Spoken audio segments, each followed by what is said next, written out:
Ao anoitecer daquele dia, o primeiro da semana, estando fechadas por medo dos judeus as portas do lugar onde os discípulos se encontravam, Jesus entrou e, pondo-se no meio deles, disse: "A paz esteja convosco." Depois dessas palavras, mostrou-lhes as mãos e o lado. Então os discípulos se alegraram por verem o Senhor. Novamente, Jesus disse: "A paz esteja convosco. Como o Pai me enviou, também eu vos envio." E depois de ter dito isso, soprou sobre eles o Espírito Santo e disse: "Recebei o Espírito Santo. A quem perdoardes os pecados, eles lhes serão perdoados. A quem não os perdoardes, eles lhes serão retidos." Palavra da salvação. Glória a vós, Senhor. Hoje nós celebramos a solenidade de Pentecostes. A palavra Pentecostes significa 50 dias depois da Páscoa. Nós estamos, portanto, a 50 dias da Páscoa de nosso Senhor Jesus Cristo. A primeira leitura, Lucas coloca a Páscoa exatamente nestes 50 dias. Porém, São João, no Evangelho, coloca a Páscoa no dia da ressurreição, no terceiro dia. Ambas não se contradizem, mas se complementam. São duas formas de olhar, de celebrar e de viver esta grande solenidade da igreja. Essa solenidade em que os apóstolos recebem no cenáculo o Espírito Santo e vão em missão. Portanto, é o nascimento da igreja missionária guiada pelo Espírito Santo que vai até os confins da terra. No domingo passado, nós celebramos a ascensão do Senhor, a ida definitiva de Jesus para junto do Pai. E naquela ocasião, Jesus dizia para os seus discípulos, apóstolos e para cada um de nós: "Eu vou para junto do Pai, mas não os deixarei órfãos. Enviarei o Espírito, o Defensor, o Paráclito." A sua promessa se cumpre neste dia de hoje, ao recebermos o Espírito Santo e somos encaminhados para a missão. Os discípulos estão reunidos no mesmo lugar. Tanto Lucas quanto João trazem este fato. Na primeira leitura, Lucas coloca os discípulos todos reunidos num único lugar e de repente vem uma ventania e junto com a ventania que sopra onde eles estão, vem como que línguas de fogo que pousa sobre cada um deles. Aqui nós vemos figurado uma das expressões ou imagem atribuída ao Espírito Santo. O Espírito Santo é visto como pomba. Ele aparece no batismo de Jesus, quando Jesus é batizado por João. Uma pomba branca desce do céu e pousa sobre a sua cabeça. E Jesus apresenta ali o seu Filho amado, reconhecido e legitimado pelo Espírito Santo. Uma outra imagem que aparece do Espírito Santo, se é que podemos dizer imagem, é o sopro, o ar, o vento. Nós não vemos o ar que respiramos, mas se ele faltar, nós não sobreviveremos. Assim é a ação do Espírito Santo, esse sopro divino que nos concede vida, que nos concede Espírito para que nós possamos agir em nome de Deus. E depois as línguas de fogo, que também simboliza o Espírito Santo presente na primeira leitura de hoje. Depois, essas línguas de fogo são 7, como são 7 também os dons do Espírito Santo. Vale lembrar aqui que o número 7 tem uma simbologia. Não é apenas o número literal contado de 1 a 7. Essa é uma expressão palpável, uma imagem, para nós entendermos o que está por trás dessa expressão. 7 significa totalidade, plenitude, algo infinito.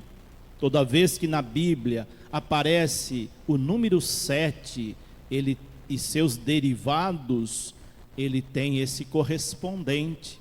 Vocês se recordam quando Pedro perguntou a Jesus quantas vezes ele deveria perdoar seu irmão se ele lhe ofendesse? E aí ele mesmo adianta e diz até 7 vezes, e Jesus, percebendo que ele não tinha entendido o número 7 no seu significado pleno, ele vai dizer não até 7 vezes, mas 70 vezes 7, ou seja, sempre, plenamente. Quando nós falamos dos 7 dons do Espírito Santo, nós estamos falando de uma infinidade de dons que Deus, através do Espírito Santo, nos concede. São esses dons que fazem a riqueza da nossa igreja. Vocês já imaginaram se todo mundo tivesse o mesmo dom? Se todo mundo fosse igual, que pobreza seria o mundo, que pobreza seria a própria igreja de nosso Senhor Jesus Cristo? Mas não é assim. Somos diferentes e temos dons distintos. É o que mostra a segunda leitura da carta de São Paulo aos Coríntios. Essa igreja que nasce em Pentecostes é uma igreja rica de dons, de talentos, que, quando colocados em comum, formam esta igreja una, no único corpo que é Cristo, mas com seus diferentes membros e membros com diferentes funções, diferentes dons, diferentes talentos.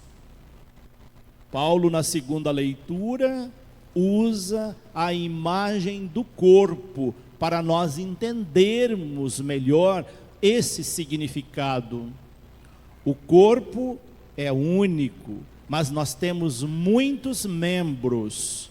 Cada membro que tem o nosso corpo tem uma razão de ser. Quando um deles não está funcionando, quando um deles tem problema, ou quando um membro é amputado, ele faz falta nesse corpo. Assim, o nosso corpo é perfeito com todos os nossos membros, cada um no seu lugar, cada um cumprindo a sua função para a harmonia do conjunto do corpo. Assim é o corpo da igreja. Vocês já imaginaram essa comunidade? Quantos dons, quantos talentos? Talento para música, talento para as leituras, talento para a organização litúrgica, talento para ornamentação, talento para a limpeza, e assim sucessivamente. Cada um colocando em comum um pouco daquilo que Deus lhe concedeu como dom. E forma então essa beleza que é a igreja. Eu sei que tem muita gente que ainda não colocou o seu dom a serviço, que tem o seu dom guardado, às vezes enterrado, Vocês se recordam daquela parábola do homem que foi viajar para o estrangeiro e confiou talentos para os seus colaboradores? A um confiou 3, outro 4, outro 5, outro 1, mas todos ele confiou talentos. Cada um geriu da forma que achou melhor. Quando ele voltou, ele quis saber o que eles fizeram com os seus talentos. Elogiou aqueles que colocaram esses talentos em comum e eles se multiplicaram. E ficou entristecido com aquele que enterrou o seu talento. Pense no talento que você tem. Por que é que nós temos talento? É para nós? Claro que não. É para colocar em comum para os nossos irmãos. Quantas pessoas têm seus talentos escondidos e não multiplica?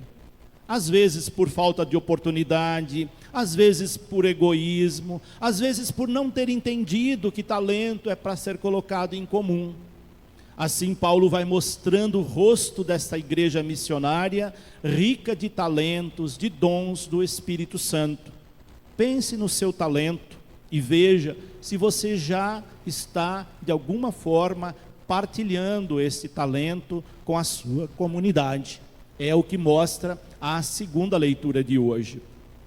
A primeira leitura é dia de Pentecostes, 50 dias depois da Páscoa. E ali nós vemos a manifestação do Espírito Santo. Como é que ele age?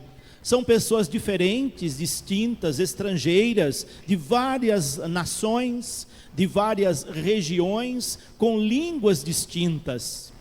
E de repente, o Espírito Santo, que pousa sobre eles, faz com que eles se entendam, cada um na sua própria língua. A unidade na diversidade. Mais uma vez, essa igreja que nasce em Pentecostes é essa igreja una, mas com tanta diversidade. É a riqueza da nossa igreja, como eu disse antes. Pessoas diferentes, mas unida num único corpo que é Cristo. Falando a única língua, que é a linguagem do amor, a linguagem do Espírito. É essa que nos une. Você pode ir para qualquer canto do mundo. Se você usar a linguagem do amor, você será entendido, compreendido, onde quer que você esteja. É esse Espírito que nos impulsiona para a unidade, apesar da nossa particularidade. No Evangelho, nós vemos Pentecostes acontecendo no dia da ressurreição.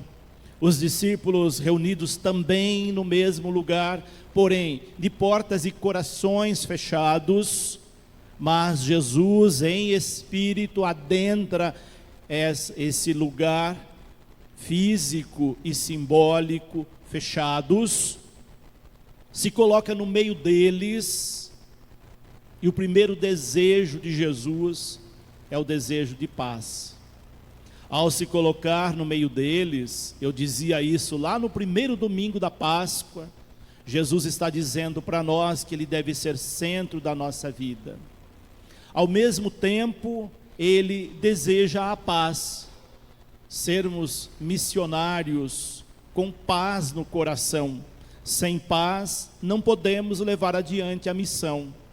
E por fim, Ele sopra sobre eles o Espírito Santo e diz aquela palavra-chave: como o Pai me enviou, assim também eu vos envio. Se você quiser saber como Deus enviou o seu Filho e como você é enviado por Deus, dê uma olhadinha lá nos textos e na vida pública de Jesus e perceba qual é a sua missão. A missão de Jesus é espelho para a nossa missão. E é isso que ele vai dizer aos discípulos no dia de Pentecostes, no dia em que ele os envia para a missão. Assim nasce a nossa igreja missionária, que começa dentro da nossa própria casa, se estende para a comunidade, para a sociedade e para o mundo. Essa missão que começa em casa, começa também na vida de pais e padrinhos, que hoje assumem um compromisso para os seus filhos e afilhados.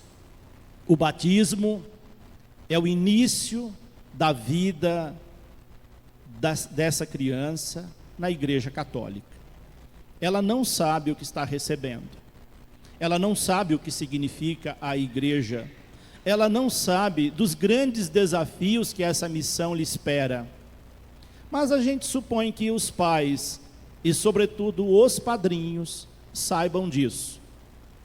Os pais, quando não têm vivência na igreja, talvez não conheça, mas os padrinhos, quando são escolhidos, a igreja recomenda: escolham padrinhos que tenham vivência na igreja, que tenham sacramentos, que tenham prática católica e que sejam exemplos para a criança. Porque se os pais falharem na sua missão de educar essa criança na fé católica, entra em ação os compadres, com o pai, com a mãe, o segundo pai, a segunda mãe, que vai fazer com que essa criança não se disperse, não se afaste da igreja na qual ela foi batizada, que ela professe a fé católica.